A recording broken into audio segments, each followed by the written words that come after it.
Cette toile célèbre, peinte probablement dans l'atelier vénitien de Gentile Bellini, représente le gouverneur mamelouk de Damas, accordant une audience à des marchands de Venise aux alentours de 1500.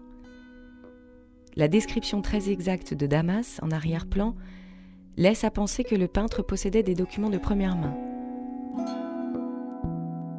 Les 8 blasons qui figurent sur le mur, une coupe flanquée de 2 cornes à poudre, sont ceux du sultan Qetbey, qui a régné sur l'Égypte et la Syrie à la fin du XVe siècle.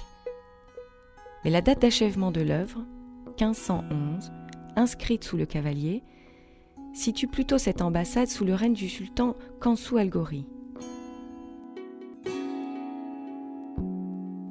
Les principaux acteurs seraient, du côté mamelouk, le gouverneur Sibaï, et du côté vénitien, Niccolò Malipiero, consul à Damas cette année-là, ou plus encore Pietro Zen, dont le visage nous est connu par un portrait du Titien.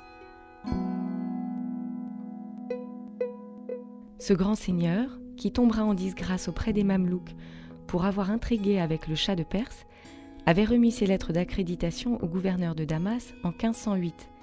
C'est peut-être ce moment qui a été fixé par le peintre.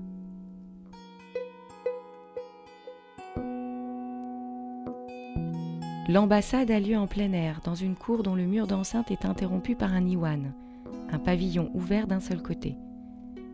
À droite, on a dressé une estrade pour le gouverneur et ses 2 assesseurs. Ils sont assis à la turque, sur un tapis à motifs octogonaux, semblable au tapis mamelouk de l'époque. Le gouverneur s'appuie sur un coussin. Ce protocole, réduit au minimum, était le même au Caire pour les audiences ordinaires accordées par le sultan. Il rappelait l'austérité du prophète Muhammad et la simplicité des usages dans les premiers temps de l'islam.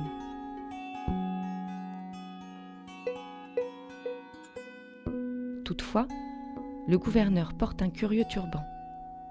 On appelait cette coiffure crénelée la naoura, c'est-à-dire la noria, la roue à eau.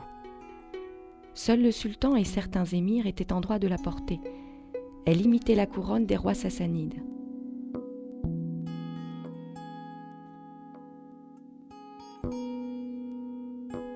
Les 2 assesseurs sont probablement des cadis ou des oulémas, comme les 2 autres personnages qui se tiennent debout à côté d'eux. À l'intérieur de l'iwan et sur le côté droit de l'estrade se pressent les officiers. Ils sont coiffés de la takia, le haut bonnet en poil de chèvre teint en rouge que portaient les Mamelouks sous les sultans Burgis et qui rappelait leur origine circassienne. À gauche de l'iwan, les marchands vénitiens vêtus de grandes pelisses noires et coiffés d'une toque de même couleur se tiennent derrière leur consul, le baïlo, le bailli. Celui-ci est revêtu de la toge écarlate à manches larges, réservée aux doges de Venise.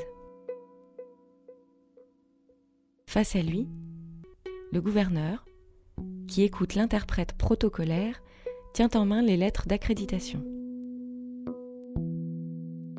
Ce cérémonial très simple, qui se déroule à Damas, reproduit celui qui était en usage à la citadelle du Caire lorsque le sultan mamelouk tenait audience et rendait justice.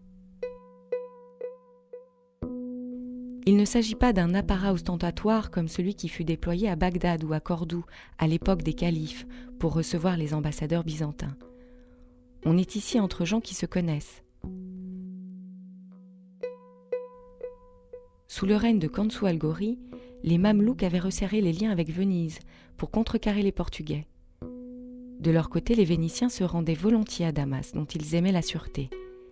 Ils n'étaient pas tenus de résider dans les foundouks, des hôtelleries, et pouvaient s'habiller à l'orientale.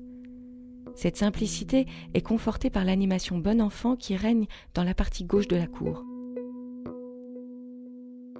En intégrant à sa composition des scènes de genre, le peintre a donné à cette ambassade une dignité tranquille, bien propre à traduire un moment de diplomatie et l'équilibre qui émane de 2 mondes ayant le même degré de civilisation.